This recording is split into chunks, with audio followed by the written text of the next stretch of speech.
Hola, ¿qué tal? Bienvenidos a Historias de Dinero con Roberto Ibarra. En este capítulo tenemos a un invitado muy especial, Andrés Pipe Ramírez.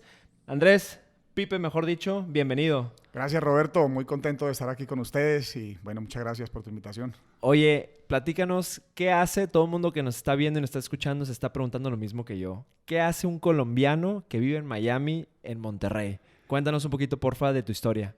Bueno, mira, varias cosas. Lo primero, por venir a crear relaciones con un grupo de empresarios del cual somos parte de un mastermind. Esa fue la primera razón.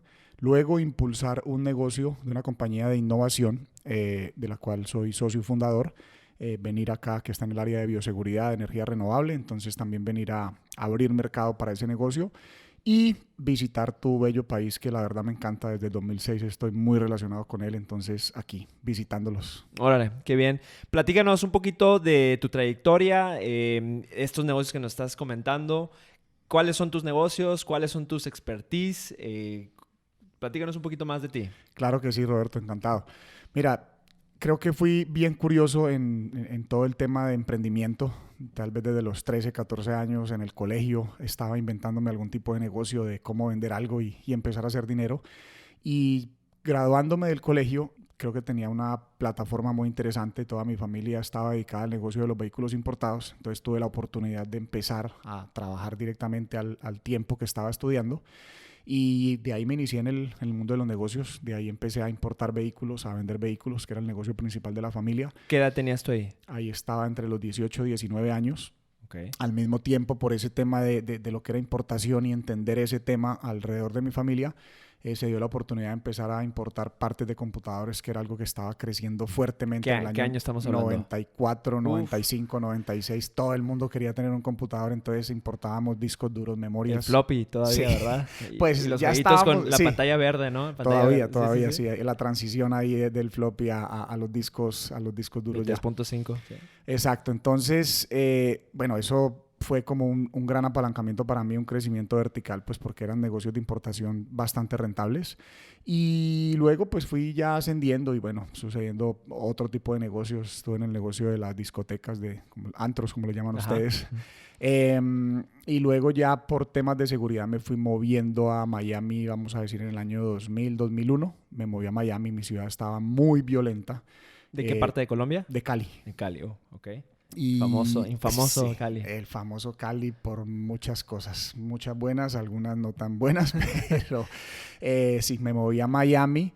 Eh, ¿Con la familia o tú solo o cómo estuvo? Mi madre y mis hermanos estaban viviendo allá en Miami. Yo me moví un año o 2 años después de ellos. Eh, fue pues fue también un gran aprendizaje en el sentido de que todo allá funciona diferente. O sea, venía con una dinámica en mi cabeza, pero todo realmente estaba funcionaba de manera diferente. Entonces fue chocante empezar a entender los negocios allá. Ok, y llegas a Miami con una, pues me imagino yo que con mucha expectativa, con mucha oportunidad, con mucha novedad y querías comerte el mundo seguramente, pero te hace este shock cultural, choca. ¿Y en qué negocio te metes? ¿O cómo le haces siendo un... ¿Hablabas el idioma o cómo estaba? Sí, a pesar de que en Miami todo es muy español, vengo con esa revolución que traía de Colombia, con el negocio de las discotecas principalmente. Entro en el negocio de las licoreras y una estación de gasolina, pero entonces como que me meto en muchas cosas. Vengo con el ego bastante arriba de tener ciertos resultados en mi país, entonces empieza una consecuencia de situaciones. O sea, la discoteca no funcionó tal cual como lo estábamos esperando que funcionaba en Colombia. Entonces eso trae una consecuencia contra los otros negocios, empiezo a vender los otros negocios y en ese momento ya empiezo a entrar como en el segmento de lo que son bienes raíces. Ok. Sin embargo, ahí ya estamos hablando de 2003, 2004, 2005, se acercaba a ese colapso de lo que eran los bienes Subprime. raíces exactamente. Entonces, pues bueno, me tomó por sorpresa toda esta situación con poca experiencia y pues digo, caí también en ese ciclo económico difícil de allá de Estados Unidos. Ok, y ya estás allá, te metes de lleno al real estate. y te toca la gran crisis financiera en la historia moderna, la número 1, la gran recesión. Florida aparte fue de los casos más sonados, de los que primero le pegó, como entiendo que también como Arizona, que son destinos quizás de repente turísticos a veces. Entonces, ¿qué hiciste? ¿Qué pasó? Como tú bien lo dices, creo que Miami fue la primera ciudad donde sucedió esa burbuja, fue donde más se inflaron los precios. Entonces, ya digamos que el 2006 era claro lo que iba a suceder, al menos ahí en la ciudad de Miami. O sea, la crisis empieza en Estados Unidos en el 2008, pero en Miami era claro, en el estado de la Florida, que los precios estaban súper inflados. ¿Tú lo percibías? Yo en el 2006 me di cuenta porque se colocó la curva muy plana de los precios y lograban hacer transacciones, pero basado en, vamos a decir, ciertos trucos que hacían con el tema de los préstamos. O sea, la gente, yo veía que Los ninjas. estaban sacando el dinero y para después pensar en dejar dañar un crédito, pero porque sacaban dinero ahí en las transacciones. Entonces, para mí sí fue claro que iba a haber un colapso, al menos ahí en lo que era el sur de la Florida.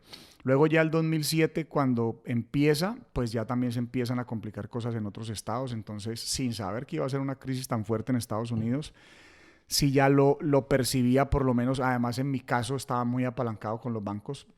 Entonces, no sabía si iba a ser un ¿Traías tema deudas corto. previas de los otros negocios, asumo todavía, o ya los habías Las matado? otras se habían saneado, pero sí el sistema era apalancarse lo más posible en otras propiedades para comprar más Claro. propiedades, para comprar más propiedades. Entonces fue como un efecto dominó. La Que doble hipoteca muy popular en Estados Unidos, ¿no? exactamente, total. Entonces eso fue pues definitivamente una mala jugada. No sabía si iba a ser algo corto o largo, pero digamos que 2007 ya era como buscando más bien otras alternativas de negocio sin saber lo que iba a pasar, cuando ya el 2008 pues fue evidente, obviamente, todo lo que sucedió allá.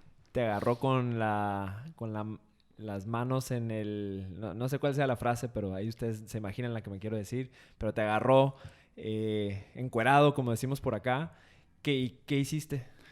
Mira, en 2008 y justo cuando inicia 2008, sí, lo primero que me doy cuenta es que ya, o sea, eso no tiene reversa. O sea, cuando cae Lehman Brothers, yo digo, puta, esto se va a poner complicado.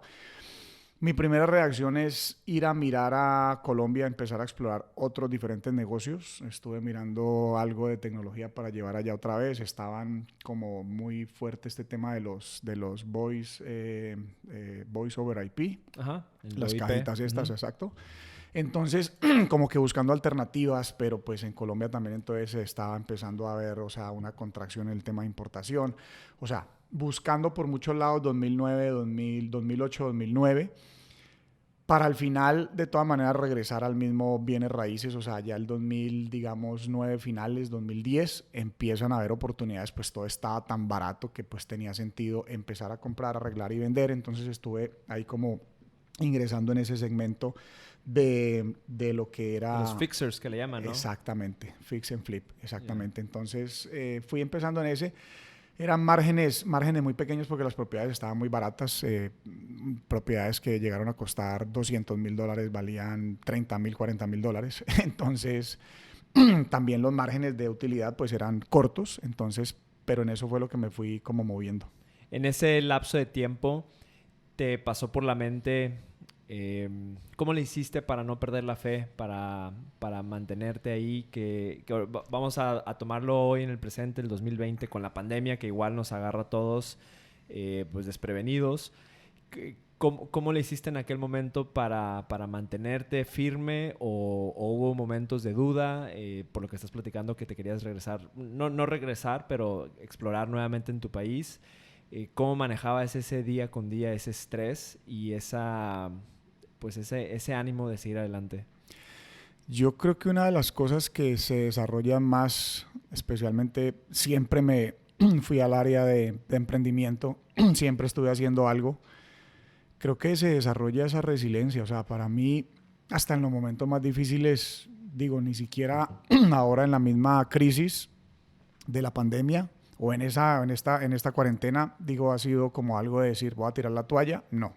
Tal vez han habido otros momentos emocionales en mi vida, por ejemplo, cuando viví un divorcio y otra serie de cosas que fueron más fuertes. Pero en esa parte, especialmente lo que si me refiero a la parte financiera, te diría que, pues, en mi cabeza realmente nunca ha habido una duda. O sea, al contrario, más ganas de seguir hacia adelante, de buscar nuevas alternativas, de explorar. O sea, creo que la curiosidad es el sentimiento principal que me mueve a mí. Justamente hacía un ejercicio hace poco y me confirmaba que ese es el sentimiento principal que me mueve a mí. Entonces, la curiosidad. Sí, la curiosidad. Entonces, creo que eso es clave, ¿no? Desarrollar esa resiliencia, desarrollar esa dureza mental. Siempre he estado muy relacionado a estos temas. Cuando empezaba todo este tema del 2008, por ahí iba entrando como en muchos procesos de liderazgo, de crecimiento personal. Derivados de la crisis que estaba pasando, ¿buscaste estas nuevas avenidas o ya las traías desde antes? No, sí empiezan es con el 2008, es que yo tomo por buscar, por explorar justamente con este negocio de lo que eran los Voice over IP.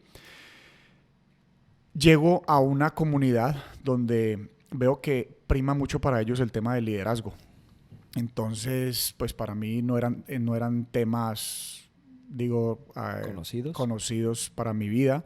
No era muy lector. Ahí entonces empieza como a inspirarme esa comunidad a leer. Por ahí llega el libro de Piense y hágase rico de Napoleon Hill.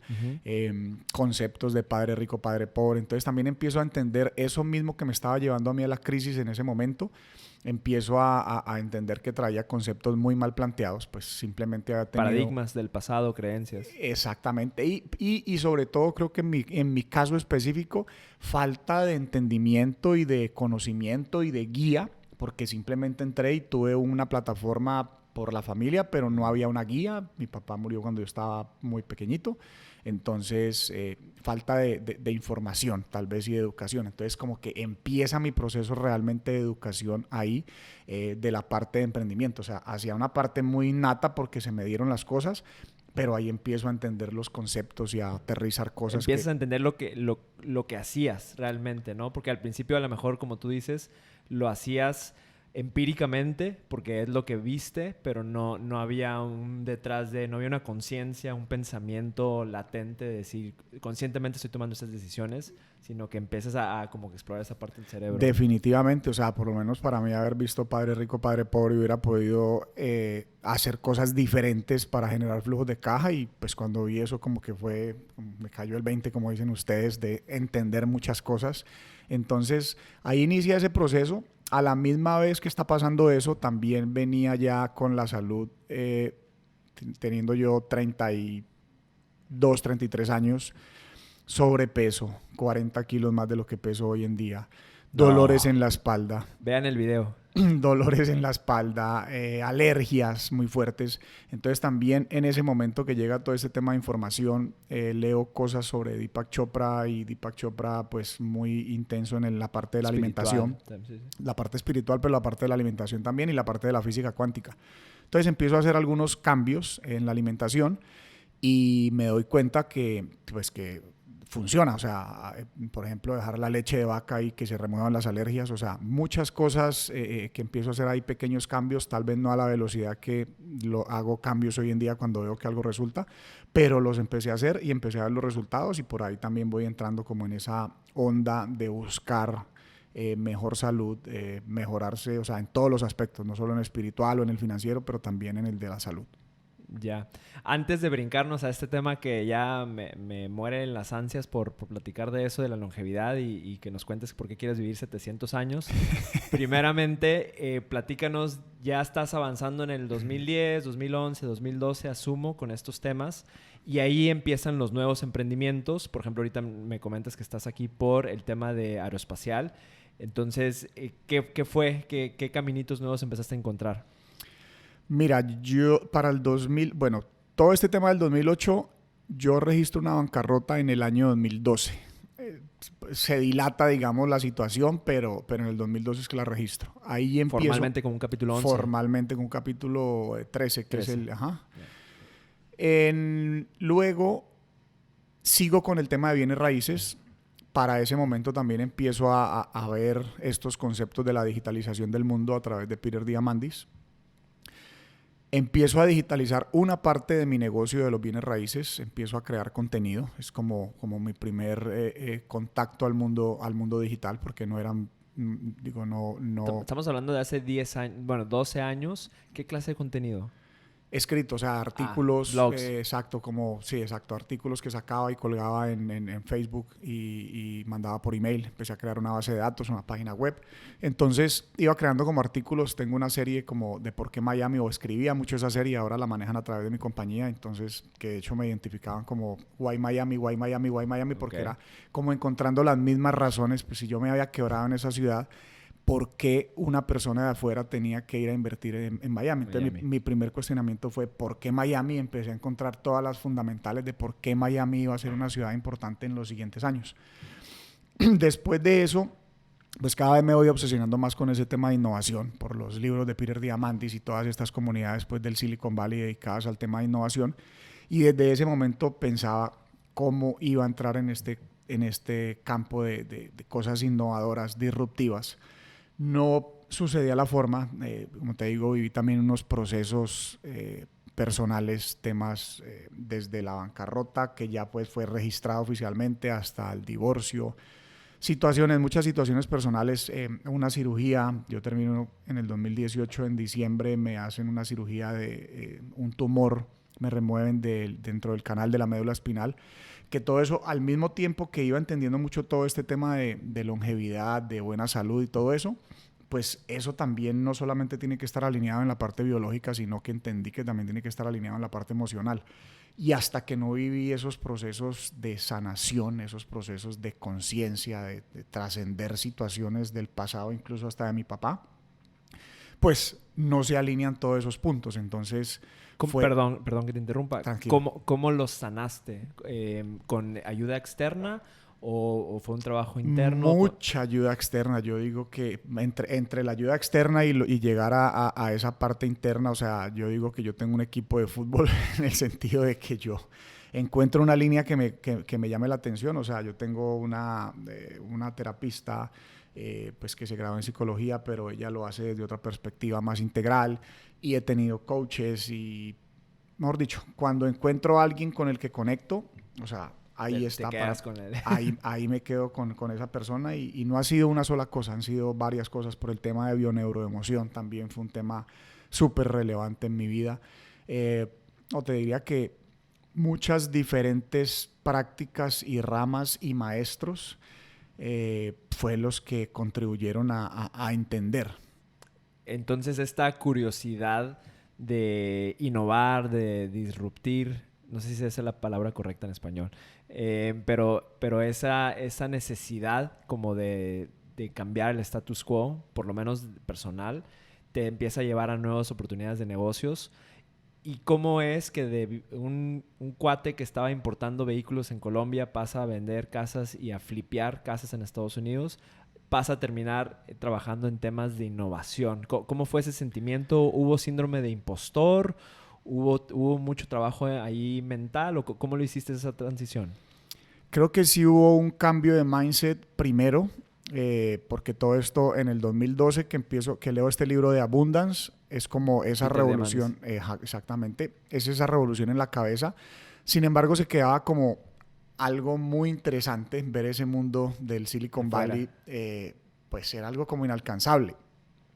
Empieza a inspirarme también mucho Elon Musk con su tema de Tesla y sus cohetes aeroespaciales y todo este tema. Entonces, en el 2014, a mí se me ocurre, pues de tanto ver el tema de Elon, se me ocurre, oye, ¿y por qué no acelerar? Empiezo yo a investigar un tema que hizo mucho ruido en mi cabeza. ¿Por qué no acelerar la transición de lo que son embarcaciones a motores renovables? Si ya está sucediendo esta transición en vehículos, En la ¿por qué no embarcación. en las embarcaciones? O sea, todo lo que son botes y todo lo que tenga que ver con agua.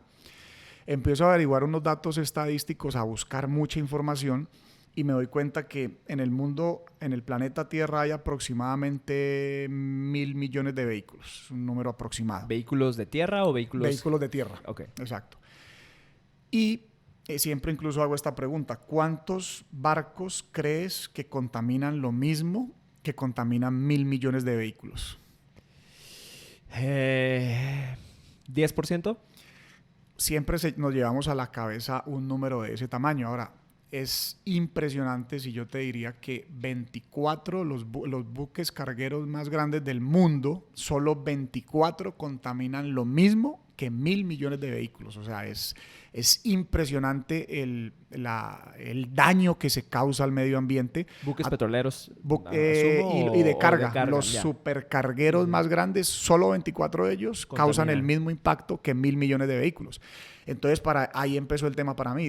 Hablando de contaminación del aire, de dióxido de carbono. Correcto. Okay. Así. Y el mar también. El mar también. Se está acidificando porque ellos utilizan petróleo crudo. Tiene mucho azufre. Entonces, ya se ha demostrado que hay especies que se están perdiendo por la acidificación del mar. Entonces, eso causa mucho ruido en mi cabeza y digo, aquí hay una oportunidad grande. Dice Peter Diamandis también, ¿te quieres ganar $1 billón? Pues entonces soluciona un problema que tenga 1 billón de personas. Eso también fue para mí totalmente transformador en la parte después de mi bancarrota, de ya no ir a perseguir ese $1 millón, sino más bien ir a perseguir un problema para solucionarlo. Entonces, eso fue el chip. Empiezo a buscar en internet botes o jet skis eléctricos y por ningún lado existían en ese momento. 2015. 2015 aproximadamente. Pero no se me daban los medios, no los buscaba tal vez lo suficiente para empezar un proyecto pues de esa magnitud. Entonces, ya para el 2017 ya empecé a ver a alguien en North Carolina que había convertido un motor convencional de una lancha, de un bote pequeño, a eléctrico. Para el 2018 todavía no salían lo de los jet skis. Ya para el 2019 vi a alguien ya intentando los jet skis, pero no le daba la propulsión y la vaina. Y entonces ahí fue cuando aparece un socio genio en Colombia, que yo le planteo esto y tiene un sistema para empezar a hacer producción de energía no solar, no eólico, o sea, un tema de rotación. Y yo le digo, oye, ¿sos capaz de hacerme un motor para un jet ski que simplemente ande el jet ski bajo otro tipo de cosa que no sea gasolina o combustible? Me dijo, sí. Y bueno, por ahí hemos estado en unas pruebas. Logramos en estos días producir energía para una casa, por ejemplo, o sea, lo que consume una casa. Entonces estamos en pruebas, pues ya es ir como llevando el prototipo a real, ¿no? A ponerlo en un motor de un jet ski, que era como mi primer paso. Dije, bueno, vamos a empezar en la escala pequeña, empecemos con un jet ski, a ver si lo ponemos a andar y que funcione, que sea seguro, y pues ahí estamos en eso. Wow. Entonces vamos a empezar con los jet skis. ¿Para cuándo prevés tú que tener algo corriendo?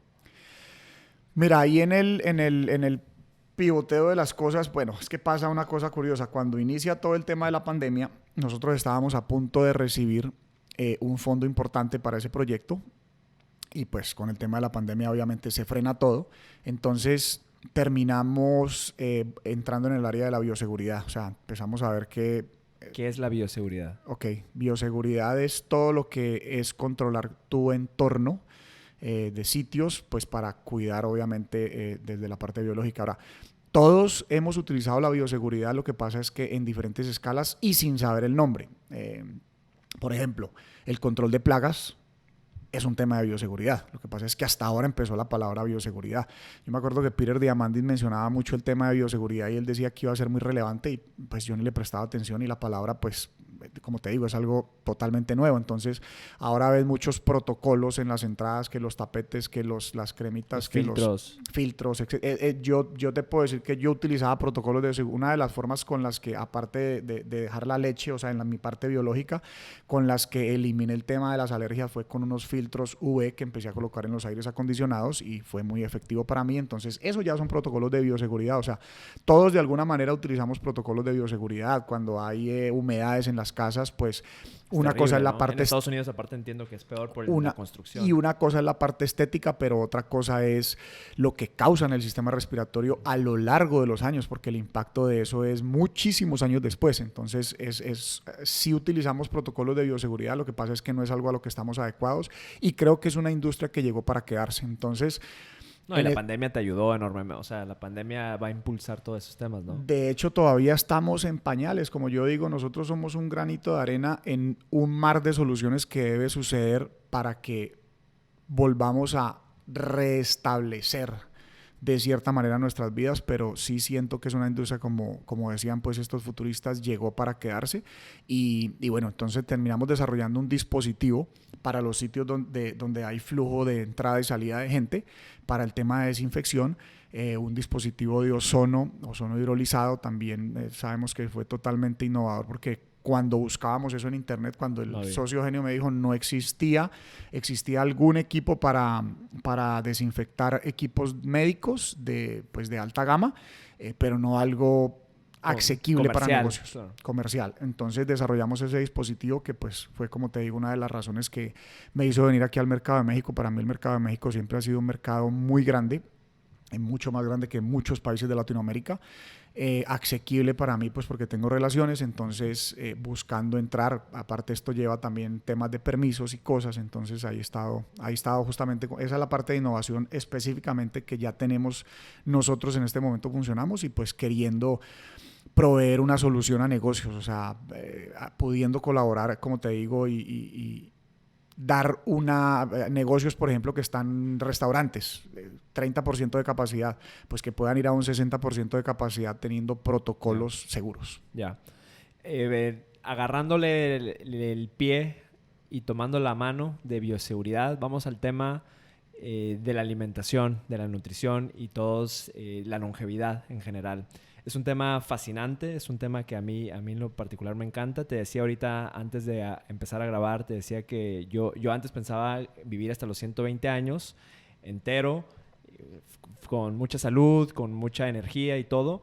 Y entre más tiempo va avanzando, creo que le voy a subir ese numerito a 150. Todavía no me atrevo a decir 180, pero 150 sí me late. Y tú, por tus mentores y la gente ahí que sigues, platícanos hasta qué edad quieres vivir. Y más o menos un poquito de lo que haces tú, de cómo llegaste a ese pensamiento y qué haces para lograr eso. Pues fíjate, Roberto, que fue un poco, como tú dices, ¿no? Te contaba ahorita, antes de iniciar el podcast, que mis abuelos murieron muy jóvenes, a los 60 y tantos años, uno por cáncer, uno por ataque al corazón. Así fue una cosa muy repentina, muy rápida para ambos. Desde ese momento que yo estaba en los 16, 17 años, yo me metí en la cabeza que quería vivir 100 años, sin ninguna razón, sin saber nada. Sin saber absolutamente nada. Dije, no, pues como así que los 60, yo quiero vivir 120 años. Y desde ahí fue algo que tuve muy metido en mi cabeza. Cuando voy llegando a los 30, que te contaba que estaba con sobrepeso, con dolores en la espalda, con alergias, dije, no, pues esto así no va a funcionar, no jala. Entonces empiezo a hacer esos cambios de alimentación. Y ya cuando realmente llego a Peter Diamandis otra vez, que tiene pues uno de sus temas de innovación, es el tema de longevidad, y le escucho a él su meta loca de vivir 700 años, y dije, no, 180 es pero no, de volada. Yo lo fui subiendo de 120, como tú decías ahorita, de 120 lo subí a 150 de una, que es la edad que quiere vivir Dan Sullivan. Él dice 156 específicamente. Ajá. Entonces yo lo subí a 150. Y luego ya cuando apareció Dave Asprey, que es como el mentor mío principal en este tema, ahí ya dije 180, además que se alineaba con muchas cosas, porque yo decía, voy a tener todo totalmente optimizado. Eso fue desde los 41, 42 que él apareció ahí en mi vida. Entonces yo decía, a los 45 ya tengo un plan muy específico para vivir 180, además como que siempre me lo he pensado en 4 etapas de mi vida. O sea, digo, 45 años me tomó aprender la vida, bloques. Tu primer cuarto apenas. Exactamente, y así lo expreso. Yo digo, estoy en el 25% de mi expectativa de vida. 45 años van a ser de creación de negocios con mucho propósito, de entrega al mundo. 45 años van a ser de filantropía o de dar esa sabiduría, que también es un concepto muy interesante. Muchas veces la gente siente que es un tema de arrogancia querer vivir más años de lo que está en la mente promedio, o que es un tema de ricos excéntricos, pero lo que no podemos ver, y para mí esto fue bien relevante, es que hay un tema ahí que se vuelve inclusive una conversación muy filosófica, pero imagínate la sabiduría que se puede transmitir, y eso se ve mucho en las tribus indígenas. Los abuelos están en un promedio de los 110, 120 años, y esos abuelos son los que transmiten esa sabiduría a las comunidades. Entonces, imagínate el impacto a nivel de sociedad, o sea, transmitir esa sabiduría si Sí, estamos gente con que buena salud. viva, me tocó pre-internet y estamos pensando 100, 150 años en el futuro. Algo tendrás que aportar, ¿no? Esa sabiduría será clave. Y hablando específicamente, platícanos, porfa, ¿cuál es al día de hoy tu rutina mañanera? Estos temas de longevidad tienen muchos temas de rutina. Platícanos, porfa, tus hábitos que hoy en día tienes y tus rutinas. Bueno, es una cantidad de cosas que obviamente he ido implementando con los años, pero creo que las 3 verticales más importantes, o 4 verticales diría yo, entre el cuidado del sueño, y ya entro en cada una en detalle, la alimentación, la forma de la alimentación y el deporte, ¿no? Son como esas 4 verticales. Yo hoy en día cuido más la hora de la acostada que la hora de la levantada. O sea, siempre como que tengo esa alarma ahí que desde las 8 de la noche me está diciendo el teléfono ya se bloqueó, ya, o sea, buscando hacerme entrar en la cama entre las 8:30 y 9 de la mañana. De la noche. De la noche, perdón, para levantarme a las 4:30, 5 de la mañana. Me gusta levantarme y tener un espacio largo para mí, hacer meditación, ejercicios de respiración, yoga. Eh, Eso es parte de la rutina mía de la mañana. Okay. Café, hago en la parte de alimentación, pues en la mañana tomo café. Hago sin nada, café negro. Hago el primerito, café negro solo. Luego, después de que he hecho ejercicio, hago el bulletproof. Okay. Hago ayuno intermitente. ¿Cuántas horas? De 18 horas aproximadamente. 18, ¿Cuánto 18, tiempo tienes 6. con el ayuno? El ayuno casi 6 años ya. No, 6, 7 años. 6, 7 años. Okay. Hago el intermitente, yo diría el 90-95% del tiempo. Hago ayunos mensuales de 24 horas. Hago ayunos de 36 horas cada 3 meses y hago unos 2 ayunos al año de 5 días. Ok, ¿el de los 5 días es de la dieta de longevidad del Dr. Walter Longo o de dónde tomas esa? Ese lo tomé de Tim Ferriss. Tim Ferriss cuando iba y hacía sus ayunos en estos templos hindús y con monjes y toda esta cosa, pues empecé a escuchar mucho toda esa reparación del cuerpo y que sería totalmente óptimo y saludable para el cuerpo hacer esa reparación al menos 1 o 2 veces al año. Entonces empecé como a implementarlo y la verdad es que... ¿Pura agua? Agua y café. Agua y café. La verdad es que ¿Y sí. electrolitos? ¿Algún suplemento? Nada. Solo café, paro el ejercicio por esos días. Agua, muchísima agua. Realmente creo que después de las 36 horas ya se pone bien fácil. Las 36 a 48 es la más difícil, de 36 a 48. Pero después de las 48 ya es... Ya antes le dicen a uno, oye, en la jugada no vas a dejar de no querer comer porque le dan a uno ganas de ya no querer comer y seguir derecho. No hay necesidad, no hay ganas de comer en ese momento. Ya. Oye, ¿y qué te dicen tus doctores? Cuando empezaste con todo esto, ¿qué te decían tus amigos, tus doctores? ¿Cómo le hacías contra ese pensamiento de la sociedad? ¿Y te valió? ¿O cómo jugabas esa parte social? No, es que yo creo que todo ha jugado a mi favor porque yo dejé de ir. Esa fue una de las cosas que me decepcionó en Estados Unidos. Cuando yo llego a Estados Unidos y voy a chequeos, pues como me los hacía en mi país, me doy cuenta que el sistema es totalmente sistema de facturación, o yo no sé cómo llamarlo. Te quieren mandar del general a un especialista a hacerte un examen por cualquier cosa. Entonces inmediatamente me salgo ni seguro tuve en ese momento, ya dije no, cualquier cosa me la hago en Colombia. Entonces empiezo a buscar ahí una doctora de medicina china, una doctora de naturópata, o sea, como medicinas alternativas. Entonces yo mucho antes de estar ya optimizando mi salud, me retiro del sistema médico, entonces realmente, y ya hoy en día encontré doctores que están en esta onda que estamos nosotros, entonces... ¿Conoces al doctor Peter Attia? ¿Estás familiarizado sí, con su trabajo? Correcto. Se me hace de los pioneros en este tema, ¿no? Muy fuerte, muy fuerte.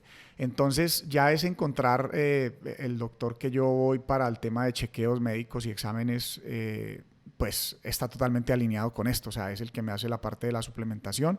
Entonces, pues sí, respondiendo a tu pregunta, como que nunca batallé con eso porque ya hoy en día tengo doctores que me llaman a consultar situaciones, o sea, a través de de entrevistas o contenido que he subido, o sea, que he creado relación con ellos, entonces ellos como que me han llegado a preguntar, porque también vuelvo y te digo, no solo lo veo desde la parte biológica, sino que para mí está totalmente ligado. Yo hice una certificación de coaching y estuve estudiando mucho el tema de bioneuroemoción y para mí está totalmente alineado. O sea, si yo lo quisiera ver solo en la parte biológica, yo en el 2015, 2016, mi cuerpo estaba totalmente optimizado. En ese momento yo ya creía que todo lo sabía, pero había una parte emocional que no estaba alineada y vino un colapso. Entonces, creo muchísimo que cuando hay un dolor físico, primero se debe resolver a nivel emocional y luego, obviamente, mantener la parte biológica.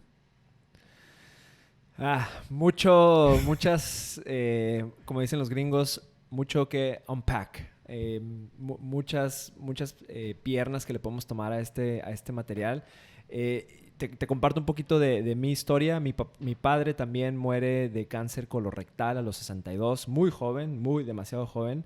Yo tengo 36, entonces en teoría, si yo tuviera la misma esperanza de vida que él, pues ya voy más del 50% del camino. Ya pasó el medio tiempo y el show, pero no es así. Entonces, ¿qué tres cosas, o cuando tú te topas con gente escéptica, cuando la gente te dice, eso es puro rollo, o eso es impagable, o cuando en general te rebotan, ¿qué consejos o qué cosas le dices a esas personas como para tratar de hacerles este cuestionamiento de decir, no porque lo que te estoy diciendo yo es lo correcto, pero ¿por qué no empezamos a cuestionar? O sea, ¿qué le dices a la gente? Mucho.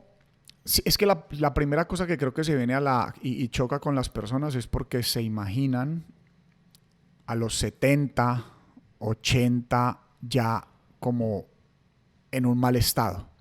Entonces es como ahí traer un poco la visión de los futuristas y mostrar, primero, es esa parte personal, ¿no? De que a los 80 ya las personas están jodidas.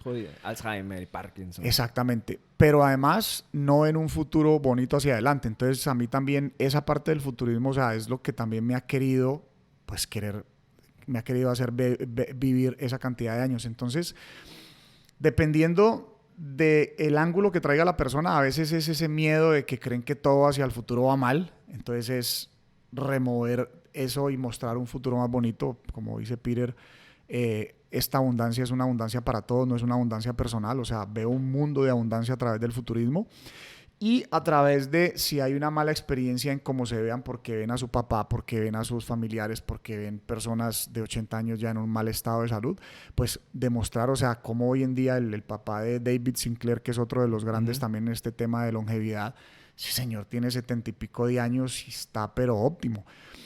Una persona como Warren Buffett que no se cuida en su parte biológica, pero su mente lo hace estar tan revolucionado que con casi ya 90 años, o sea, ahí está, o sea, todos los días manejando una empresa de las más grandes del mundo. Entonces, y él sin optimizar, porque yo me leía un documental, Coca-Cola y McDonald's diario, su hija dice, él come supremamente mal, pero mira lo que es el poder de la mente. Ahí, claro, no va a pasar seguramente a los 110 o los... Biológicamente le va a parar porque está envejeciendo sus células, pero su mente todavía lo lleva a una revolución muy fuerte. Entonces, es como esos dos ángulos. Yo trato de mirar cuando hay este rechazo o a ver si el miedo es porque no ven hacia adelante o porque... Y después la gente termina diciendo, porque es que siempre me pasa, o sea, cuando la gente quiere hacer un entrenamiento conmigo para ese tema del mindset, pues al principio dicen, no, pues yo no sé si quiero vivir todo eso y al final terminan diciendo, no, yo ahora sí quiero vivir 180 años también. Es que vivir 180 cuando estás pensando que desde los 80 para los 180 vas a estar jodido, pues no, pues 100 años en silla de ruedas, pues ¿para qué? ¿Para qué chingados? ¿Para qué? Exactamente. Ok. Y después de esa parte, hablando de la alimentación, sin meternos a mucho detalle, hoy en día, con tanta información que existe, ¿tu rutina de alimentación cuál es? ¿Es keto? ¿Es paleo? ¿Es agua y oxígeno? ¿Qué es? Mira, he estado en diferentes, o sea, algún tiempo estuve vegetariano, algún tiempo estuve paleo, algún tiempo estuve mezclado, algún tiempo estuve con la alimentación según el grupo sanguíneo y He navegado por diferentes. Creo que deben ser todas combinadas. No creo que debe ser una. Es más, a veces de pronto está bien hacer un tiempo de vegetariano o vegano. Yo nunca lo he hecho vegano totalmente, vegetariano sí. Eh, ¿Cómo lo hago yo? Pues ahora lo tengo muy optimizado con una compañía que se llama Biome, que te hace un estudio de la bacteria intestinal, de la sangre y del ADN y te dice cuáles son tus superfoods, cuáles son los que deberías de evitar totalmente, cuáles son los que tu cuerpo, disfrútalos, o sea, normal, te da una lista de todos los productos. Entonces, pues basado en eso, como que miro qué es lo que no, qué es lo que tengo que minimizar y los superfoods, pues para consumir de esos. Y digo, con eso es una guía bien interesante. Esa la vengo probando desde comienzos de año.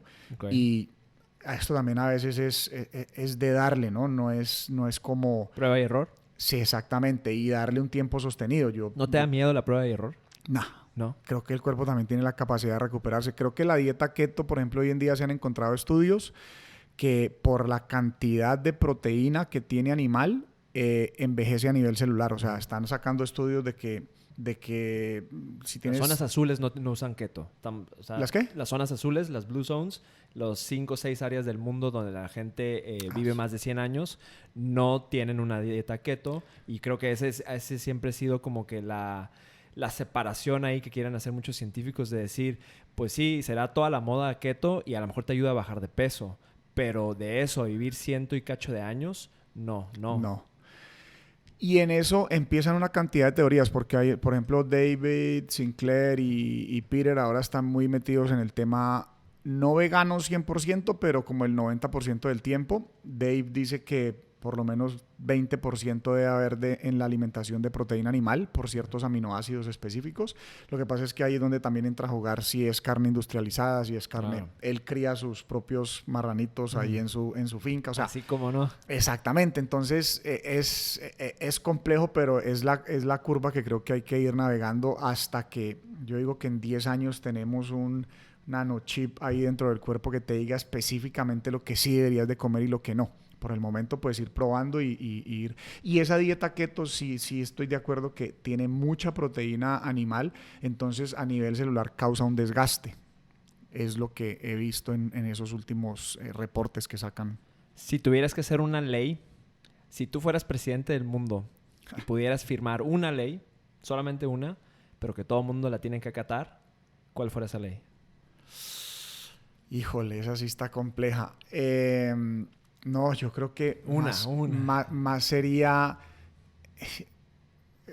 Yo colocaría la ley de la autorresponsabilidad. Es que creo que queremos soltar la responsabilidad, apuntar hacia los gobiernos, apuntar a que quién tuvo la culpa. Yo digo, hasta que no nos hagamos responsables cada uno de nosotros, si no nos podemos hacer responsables de esta colonia de trillones de células, ¿cómo pretendemos que una sociedad funcione? Si nosotros hacemos funcionar bien esta comunidad de trillones de células, cada cual se hace responsable de esa comunidad, estoy seguro que entonces a escala pequeña la casa va a funcionar bien y el barrio, la colonia va a funcionar bien y la ciudad va a funcionar bien. Por eso una de las teorías en el tema de futurismo es que va a ser más relevante que estar mirando lo que el presidente decida, va a ser más relevante estar mirando lo que el alcalde de nuestro círculo, de nuestro pequeño entorno, esas decisiones, que todos impactemos eso. Y si hay muchas pequeñas ciudades funcionando de esa manera articulada, pues todo va funcionando bien. Es que el presidente no puede entender lo que está pasando en la esquina de mi casa. Pues ¿cómo? No tiene esa capacidad. Entonces, me parece que eso hace mucho sentido y es como llevar un poco cómo funciona el tema de propiedad horizontal en Estados Unidos. O sea, en Estados Unidos prima más lo que diga la junta del edificio. El HOA. Exactamente, que lo que diga la ley federal. O sea, claro, está bajo unas leyes federales, pero lo que suceda ahí es lo que tomemos todos en conjunto, es lo que es el bien común de todos. Entonces creo que debe primar ese bien común desde la autorresponsabilidad. Creo que esa sería la ley, que seamos autorresponsables. Va. ¿Tu mayor lección de los últimos 12 meses? Los últimos 12 meses te diría que el llamado a elevar la conciencia, el llamado a ser conscientes de lo que está pasando. Creo que esto que sucedió este año, que fue algo inesperado para todos, Muchas personas veo que han tomado esto de una forma negativa y de queja y de pues que esto no puede ser y que esto no puede estar pasando, pero para mí ha sido la oportunidad más grande, la autorreflexión más grande de verme como ser humano, como un ser humano también conectado a todo. Creo que ha sido un gran aprendizaje. Ese ha sido el gran aprendizaje mío de entender más allá de cómo nos han dicho ese concepto de que todos somos uno, de experimentarlo. O sea, hoy en día esa parte de, de ser, o sea, ser vulnerables y además ser compasivos y entender que lo que está sucediendo al otro lado del mundo, yo me acuerdo que empezó a suceder mucho cuando todo esto empieza, como que ver una persona oriental, pues como si fuera un pecado. Yo digo, pues esto es un tema de todos, o sea, esto no tiene ninguna...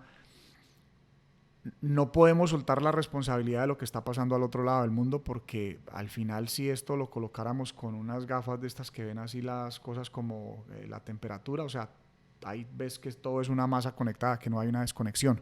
Entonces, creo que el aprendizaje ha sido, o la reflexión más importante ha sido eso, justamente de autoevaluarnos, ser vulnerable y ser compasivo y entender que todos somos uno solo.